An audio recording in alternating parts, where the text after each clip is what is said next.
നമസ്കാരം, എല്ലാവർക്കും മലയാളി വാർത്ത ഇൻസൈഡിലേക്ക് സ്വാഗതം. ലോക്സഭാ തെരഞ്ഞെടുപ്പിന് മുൻപ് സർക്കാർ ജീവനക്കാരുടെ പെൻഷൻ പ്രായം 58 ആക്കാൻ സർക്കാർ ആലോചിക്കുന്നു. ഒരു സർക്കാർ ഉത്തരവിറക്കി പെൻഷൻ പ്രായം വർദ്ധിപ്പിക്കാനാണ് സർക്കാർ ശ്രമിക്കുന്നത്. പെൻഷൻ പ്രായം വർദ്ധിപ്പിക്കാനുള്ള തീരുമാനമാണ് പ്ലാൻ ബി എന്ന പേരിൽ ധനമന്ത്രി ബജറ്റിൽ അറിയിച്ചത്. സർക്കാർ ജീവനക്കാരുടെ പെൻഷൻ പ്രായം വർദ്ധിപ്പിക്കുമ്പോൾ തോൽക്കുന്നത് CPM സംസ്ഥാന സെക്രട്ടറി MV ഗോവിന്ദനാണ്. ഏതാനും മാസങ്ങൾക്ക് മുൻപ് പൊതുമേഖലാ ജീവനക്കാരുടെ പെൻഷൻ പ്രായം 60 ആക്കാൻ മുഖ്യമന്ത്രിയുടെ നേതൃത്വത്തിൽ മന്ത്രിസഭയെടുത്ത തീരുമാനം പാർട്ടി സെക്രട്ടറി MV ഗോവിന്ദൻ ഇടപെട്ട് മരവിപ്പിച്ചിരുന്നു. പെൻഷൻ പ്രായം വർദ്ധിപ്പിക്കുന്നതിൽ ഗോവിന്ദൻ മാസ്റ്റർ തീർത്തും എതിരാണ്. എന്നാൽ ഗോവിന്ദൻ മാസ്റ്റർ മുൻപ് മരവിപ്പിച്ച തന്റെ തീരുമാനം നടപ്പാക്കണമെന്ന ആവശ്യത്തിൽ പിണറായിക്ക് വാശിയുണ്ട്. സർക്കാർ ജീവനക്കാരുടെ പെൻഷൻ പ്രായം വർദ്ധിപ്പിക്കാതെ മുന്നോട്ടു പോകാനാകില്ലെന്ന് ധനമന്ത്രി പാർട്ടി സെക്രട്ടറിയെ അറിയിച്ചിട്ടുണ്ട്. പൊതുമേഖലാ സ്ഥാപനങ്ങളിലെ പെൻഷൻ പ്രായം ഉയർത്താനുള്ള തീരുമാനം തദ്ദേശ സ്വയംഭരണ മന്ത്രിയായിരുന്ന MV ഗോവിന്ദൻ അറിഞ്ഞിട്ടായിരുന്നു. എന്നാൽ പാർട്ടി സെക്രട്ടറി ആയതോടെ അദ്ദേഹം കാലുമാറി. പാർട്ടിയുമായും താനുമായും ചർച്ച ചെയ്തില്ലെന്നാരോപിച്ച് MV ഗോവിന്ദൻ മുഖ്യമന്ത്രി പിണറായി വിജയനെതിരെ രംഗത്തെത്തിയിരുന്നു. തുടർന്ന് മുഖ്യമന്ത്രിക്ക് തന്റെ തീരുമാനം തിരുത്തേണ്ടി വന്നു. മുഖ്യമന്ത്രിയുടെ തീരുമാനം ആദ്യമായി അട്ടിമറിക്കപ്പെട്ടു. ഇത് മുഖ്യമന്ത്രിയെ ഞെട്ടിച്ചു. MV ഗോവിന്ദനുമായി പിണറായി പൂർണ്ണമായി തെറ്റിയ സംഭവമായിരുന്നു ഇത്. കോടിയേരി ബാലകൃഷ്ണൻ പോലും എടുക്കാൻ ധൈര്യപ്പെടാത്ത തീരുമാനമാണ് ഗോവിന്ദൻ നിമിഷ നേരം കൊണ്ട് സ്വീകരിച്ചത്. ചാനലുകളിൽ നിന്നാണ് ഗോവിന്ദന്റെ പ്രസ്താവന മുഖ്യമന്ത്രി അറിഞ്ഞത്. എന്താണ് സംഭവിക്കുന്നത് എന്ന് മനസ്സിലാക്കാൻ അദ്ദേഹം തന്റെ ഓഫീസിനെ ചുമതലപ്പെടുത്തി. പാർട്ടി സെക്രട്ടറിയുടെ തീരുമാനം തനിക്കെതിരെയാണെന്ന് മനസ്സിലാക്കിയതോടെ മുഖ്യമന്ത്രി ക്ഷുഭിതനായി. ആരോട് ചോദിച്ചിട്ടാണ് ഗോവിന്ദൻ തനിക്കെതിരെ പരസ്യ പ്രതികരണം നടത്തിയതെന്ന് പിണറായി ക്ഷുഭിതനായി ചോദിച്ചു അത്രേ. എന്നാൽ ഗോവിന്ദൻ തന്റെ തീരുമാനത്തിൽ ഉറച്ചുനിന്നു. പിന്നീട് മുഖ്യമന്ത്രിയും മനസ്സില്ലാ മനസ്സോടെ നിശബ്ദനായി. ഗോവിന്ദന്റെ തീരുമാനം പിണറായിയെ ഞെട്ടിച്ചുവെന്ന് വെറുതെ പറഞ്ഞാൽ പോരാ. കഴിഞ്ഞ കുറെ വർഷങ്ങളായി പാർട്ടി പിണറായിയുടെ കൈപ്പിടിയിലായിരുന്നു. കോടിയേരി പാർട്ടി സെക്രട്ടറി ആയപ്പോഴും ഫലത്തിൽ പാർട്ടി സെക്രട്ടറി പിണറായി തന്നെയായിരുന്നു. പിണറായി അറിയാതെ പാർട്ടിയിൽ ഒന്നും നടക്കില്ലെന്ന സാഹചര്യം പാർട്ടിയിൽ ഉണ്ടായിരുന്നു. അതിലാണ് പെട്ടെന്ന് മാറ്റമുണ്ടായത്. ഇതാണ് പിണറായിയെ വേദനിപ്പിച്ചത്. MV ഗോവിന്ദൻ മന്ത്രിയായിരുന്നപ്പോൾ അദ്ദേഹം പങ്കെടുത്ത മന്ത്രിസഭാ യോഗത്തിൽ ഇത് സംബന്ധിച്ച റിപ്പോർട്ട് പരിഗണനയ്ക്ക് വന്നിരുന്നു. 2022 ഏപ്രിൽ 20 ചേർന്ന മന്ത്രിസഭാ യോഗത്തിലാണ് പെൻഷൻ പ്രായം വർദ്ധിപ്പിക്കുന്നത് അടക്കമുള്ള നിർദ്ദേശങ്ങൾ അടങ്ങിയ വിദഗ്ധ സമിതിയുടെ റിപ്പോർട്ട് പരിശോധിച്ച സെക്രട്ടറി തല സമിതിയുടെ റിപ്പോർട്ട് പരിഗണനയ്ക്ക് വന്നത്. ആ സമയം എക്സൈസ് തദ്ദേശ വകുപ്പുകളുടെ ചുമതലയുള്ള മന്ത്രിയായിരുന്നു MV ഗോവിന്ദൻ. അദ്ദേഹത്തെ പാർട്ടി സെക്രട്ടറിയായി തിരഞ്ഞെടുത്തത് ഓഗസ്റ്റ് 28-നാണ്. സെപ്റ്റംബർ ആദ്യവാരമാണ് MV ഗോവിന്ദൻ മന്ത്രിസ്ഥാനം രാജിവെച്ചത്. യോഗത്തിൽ പങ്കെടുത്ത MV ഗോവിന്ദൻ പിണറായിയുടെ തീരുമാനങ്ങളെ സർവാത്മന സ്വീകരിക്കുന്നയാളായിരുന്നു. മന്ത്രിയായിരിക്കുമ്പോൾ പിണറായിക്കെതിരെ ഒരക്ഷരം ഗോവിന്ദൻ സംസാരിച്ചിരുന്നില്ല. 2017 പൊതുമേഖലാ സ്ഥാപനങ്ങളിലെ ശമ്പള ഘടന അടക്കമുള്ള കാര്യങ്ങൾ പഠിക്കാനായി റിയാബ് ചെയർമാൻ അധ്യക്ഷനായി വിദഗ്ധ സമിതി രൂപീകരിച്ചത്. കമ്മിറ്റി 2020 നവംബർ 30 റിപ്പോർട്ട് സമർപ്പിച്ചു. റിപ്പോർട്ടിനെ കുറിച്ച് പഠിക്കാൻ ഫെബ്രുവരി 12 ധനകാര്യ additional chief secretary, planning and economic affairs additional chief secretary, വ്യവസായ പ്രിൻസിപ്പൽ സെക്രട്ടറി എന്നിവരെ ഉൾപ്പെടുത്തി കമ്മിറ്റി രൂപീകരിച്ചു. വിദഗ്ധ സമിതിയുടെ റിപ്പോർട്ട് നടപ്പിലാക്കണമെന്ന് സെക്രട്ടറി തല കമ്മിറ്റി ശുപാർശ ചെയ്തു. ഈ റിപ്പോർട്ടാണ് മന്ത്രിസഭ ഏപ്രിൽ 20 പരിഗണിച്ചത്. പെൻഷൻ പ്രായം ഉയർത്തുന്നത് അടക്കമുള്ള കാര്യങ്ങൾ റിപ്പോർട്ടിൽ ഉണ്ടായിരുന്നു. സർക്കാർ ജീവനക്കാരുടെ പെൻഷൻ പ്രായം വർദ്ധിപ്പിക്കുന്ന കാര്യത്തിൽ CPM സർക്കാരിന് അനുകൂല നിലപാടാണ് ഉള്ളത്. ഇത്തരമൊരു നിർദ്ദേശത്തെ തള്ളേണ്ടതില്ലെന്ന തീരുമാനമാണ് നിയമമന്ത്രിക്ക് പോലും ഉള്ളത്. മന്ത്രിസഭാ യോഗത്തിൽ വന്ന റിപ്പോർട്ടിലെ ഉള്ളടക്കത്തെക്കുറിച്ച് മുഖ്യമന്ത്രിക്കും മന്ത്രിമാർക്കും അറിവുണ്ടായിരുന്നു. മന്ത്രിമാരുടെ ഓഫീസിലുള്ളവർക്കും റിപ്പോർട്ടിന്റെ പകർപ്പ് ലഭിച്ചിരുന്നു. ഈ റിപ്പോർട്ട് പരിഗണിക്കുന്നത് ഒക്ടോബർ 26 ചേർന്ന മന്ത്രിസഭയിലെ അജണ്ടകളിൽ ഒന്നായിരുന്നു. കേരളത്തിലെ പൊതുമേഖലാ സ്ഥാപനങ്ങളുടെ ശമ്പള വേതന ഘടനയ്ക്ക് പൊതുചട്ടക്കൂട് രൂപീകരിക്കാൻ തീരുമാനിച്ചതായും ഇത് സംബന്ധിച്ച് പഠനം നടത്തിയ വിദഗ്ധ സമിതി ശുപാർശകൾ അംഗീകരിച്ചതായും മന്ത്രിസഭാ തീരുമാനങ്ങളുടെ വാർത്താക്കുറിപ്പിലും വ്യക്തമാക്കിയിരുന്നു.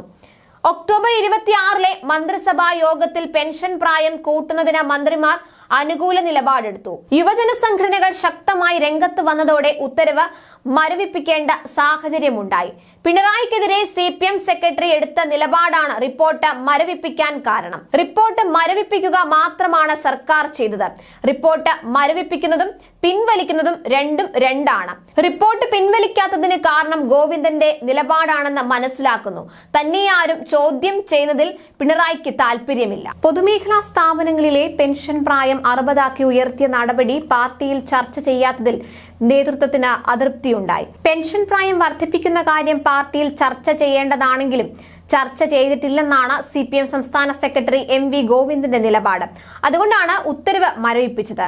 സർക്കാർ തന്നെ തീരുമാനം തിരുത്തിയതിനാൽ അന്വേഷണത്തിന്റെ കാര്യമില്ല. മന്ത്രിസഭയിൽ മുഖ്യമന്ത്രി തന്നെ പെൻഷൻ പ്രായം ഉയർത്താനുള്ള തീരുമാനം ഒഴിവാക്കാനുള്ള നടപടിയെടുത്തു. തീരുമാനമെടുത്തതിൽ വീഴ്ച വന്നിട്ടുണ്ടോ എന്നത് പരിശോധിക്കേണ്ട കാര്യമാണെന്നും MV ഗോവിന്ദൻ പറഞ്ഞു. പെൻഷൻ പ്രായം വർദ്ധിപ്പിക്കുന്നത് സംബന്ധിച്ച ചർച്ചകൾ പാർട്ടിയിൽ നടന്നിട്ടില്ലെന്നാണ് നേതാക്കളുടെ നിലപാട്. തീരുമാനത്തിനെതിരെ DYFI രംഗത്ത് വന്നിരുന്നു. CITUവും വിയോജിച്ചു. വിദഗ്ധ സമിതി റിപ്പോർട്ടിന്റെ അടിസ്ഥാനത്തിൽ ട്രേഡ് യൂണിയനുകളുമായി ചർച്ച നടത്തിയിട്ടില്ലെന്ന് CITU സംസ്ഥാന സെക്രട്ടറി ഇളമരം കരീം പറഞ്ഞു.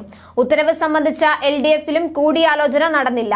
നയപരമായ തീരുമാനങ്ങൾ LDFിൽ ചർച്ച ചെയ്താണ് സാധാരണ തീരുമാനിക്കുന്നത്.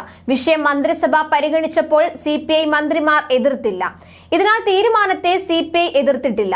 CPI യുവജന സംഘടനയായ AIYF ആണ് ആദ്യമായി വിമർശനമുയർത്തി രംഗത്തെത്തിയത്. കോടിയേരി ബാലകൃഷ്ണനെ പോലെ തന്നെ മുഖ്യമന്ത്രി പിണറായി വിജയന്റെ വിശ്വസ്തനായിരുന്നു MV ഗോവിന്ദൻ. പാർട്ടിയുടെ ചുക്കാൻ കണ്ണൂരുകാരനിൽ തന്നെ തുടരുന്നുവെന്ന സവിശേഷതയുണ്ട്. സൈദ്ധാന്തിക പ്രശ്നങ്ങളിൽ കേരളത്തിൽ CPMന്റെ അവസാന വാക്കാണ് ഈ മൊറാഴക്കാരൻ. ലോങ് ജമ്പും അതുപോലെ ഹൈ ജമ്പും ഇഷ്ടപ്പെടുന്ന MV ഗോവിന്ദൻ CPM സംസ്ഥാന സെക്രട്ടറി പദത്തിലേക്ക് കുതിച്ചെത്തിയത് അപ്രതീക്ഷിതമായല്ല. കോടിയേരി ബാലകൃഷ്ണൻ ഒഴിഞ്ഞപ്പോൾ പാർട്ടിയുടെ അമരത്ത് രണ്ടാം പിണറായി സർക്കാരിലെ രണ്ടാമനെ സംസ്ഥാന സെക്രട്ടറി സ്ഥാനത്ത് നിയോഗിക്കാൻ കേന്ദ്ര നേതൃത്വത്തിനും രണ്ടാമതൊന്ന് ആലോചിക്കേണ്ടി വന്നില്ല. പാർട്ടി വിദ്യാഭ്യാസത്തിന്റെ ചുമതലക്കാരനായ MV ഗോവിന്ദൻ സൈദ്ധാന്തിക പ്രശ്നങ്ങളിൽ കേരളത്തിൽ പാർട്ടിയുടെ അവസാന വാക്കുകൂടിയാണ്. പറഞ്ഞു കൊടുക്കുന്നത് കൂടാതെ അതെല്ലാം പുസ്തകമാക്കാനും ശ്രമിച്ചു. DYFI രൂപീകരണ കാലത്ത് അതിന്റെ ഉദ്ദേശ ലക്ഷ്യങ്ങളെ കുറിച്ച് 4 പതിറ്റാണ്ട് മുൻപെഴുതിയ യുവജന പ്രസ്ഥാനത്തിന്റെ ചരിത്രം ആശയ സമരങ്ങളുടെ പശ്ചാത്തലത്തിൽ എന്ന പുസ്തകം ഇന്നും കേരളത്തിൽ യുവജന സംഘടനകളുടെ റഫറൻസ് ഗ്രന്ഥമാണ്. പാർട്ടി സ്വത്വ വിവാദത്തിൽപ്പെട്ടപ്പോഴും പാർട്ടി അംഗങ്ങൾക്കെതിരെ UAPA ചുമത്തി മാവോവാദ വിവാദത്തിൽപ്പെട്ടപ്പോഴും പുസ്തകങ്ങളിലൂടെ MV ഗോവിന്ദൻ രക്ഷയ്ക്കെത്തിയിരുന്നു. 1953 ഏപ്രിൽ 23 കണ്ണൂരിലെ മൊറാഴയിലാണ് ജനനം. വിദ്യാർത്ഥി യുവജന പ്രസ്ഥാനങ്ങളിൽ തുടക്കം മുതൽ സജീവം. DYFI ആദ്യ സംസ്ഥാന പ്രസിഡന്റ്, 1970 പാർട്ടി അംഗം, 91 സംസ്ഥാന സമിതി അംഗം, 2006 സംസ്ഥാന സെക്രട്ടേറിയറ്റിലേക്ക്, 96 2001 തളിപ്പറമ്പ് മണ്ഡലത്തിൽ നിന്ന് നിയമസഭാ അംഗമായി, 2002 മുതൽ 2006 വരെ കണ്ണൂർ ജില്ലാ സെക്രട്ടറിയുമായിരുന്നു. ചെറുപ്പകാലത്തെ കായിക മേഖലയോടും അധ്യാപന മേഖലയോടും ഏറെ ഇഷ്ടം. ലോങ് ജമ്പും ഹൈ ജമ്പുമായിരുന്നു ഇഷ്ട ഇനങ്ങൾ. കോഴിക്കോട് ഫിസിക്കൽ എഡ്യൂക്കേഷൻ കോളേജിൽ ഡിപ്ലോമ കോഴ്സിന് പഠിക്കുന്ന കാലത്ത് സംസ്ഥാന ചാമ്പ്യൻഷിപ്പിൽ ലോങ് ജമ്പിൽ 3ാം സ്ഥാനക്കാരനുമായിട്ടുണ്ട്. 1971 പരിയാരം ഇരിങ്ങൽ UP സ്കൂളിൽ കായിക അധ്യാപകനായി. 1975 അടിയന്തരാവസ്ഥ കാലത്ത് 2 മാസം തടവിലായി. ജോലിയിൽ തുടരാനായില്ല. DYFI ഭാരവാഹി കൂടിയായിരുന്ന PK ശ്യാമളയുമായുള്ള വിവാഹം 1985 ഓഗസ്റ്റിൽ രാഷ്ട്രീയത്തിൽ കൈപിടിച്ചു നടത്തിയത് പാച്ചേനി കുഞ്ഞിരാമനും പ്രവർത്തനത്തിൽ കൂട്ട് EP ജയരാജനുമായിരുന്നു. EP-ക്ക് ശേഷം കണ്ണൂർ ജില്ലാ സെക്രട്ടറിയായ MV ഗോവിന്ദൻ കഴിഞ്ഞ മന്ത്രിസഭയിൽ EP ജയരാജൻ വഹിച്ചിരുന്ന സ്ഥാനത്തെത്തിയതും അപ്രതീക്ഷിതമായല്ല. എല്ലാ തൊഴിലിനും അതിന്റേതായ മഹത്വമുണ്ടെന്ന് എപ്പോഴും പറയുന്ന MV ഗോവിന്ദന് ജോലിയോട് നീതി പുലർത്തണമെന്നും നിഷ്കർഷയുണ്ട്. രാഷ്ട്രീയത്തോടും അധ്യാപന ജോലിയോടും ഒരേപോലെ നീതി പുലർത്താൻ കഴിയാതിരുന്നത് കൊണ്ട് മാത്രമാണ് പ്രിയപ്പെട്ട കായിക അധ്യാപക ജോലി വേണ്ടെന്ന് വെച്ചത്. MV ഗോവിന്ദന്റെ പിണറായി വിരുദ്ധ നീക്കം CPM കേന്ദ്രങ്ങളെയും ഞെട്ടിച്ചു കളഞ്ഞു. സകലതിനും മുകളിലാണ് പാർട്ടി എന്ന് തീർത്തും വിശ്വസിക്കുന്നയാളാണ് MV ഗോവിന്ദൻ. പിണറായി ഇല്ലാതാക്കിയ പാർട്ടിയെ തിരിച്ചു പിടിക്കാനാണ് സെക്രട്ടറി ശ്രമിക്കുന്നത്. ഇത് എത്രത്തോളം പ്രായോഗികമാകുമെന്ന് മാത്രം കണ്ടാൽ മതി. എന്നാൽ ആരോപണ ശരങ്ങളിൽ ഉഴലുന്ന പിണറായിയെ സംബന്ധിച്ചിടത്തോളം ഗോവിന്ദനെ തിരുത്താനുള്ള അധികാരമില്ല. ഇക്കാര്യം ഗോവിന്ദൻ മാഷിനും അറിയാം.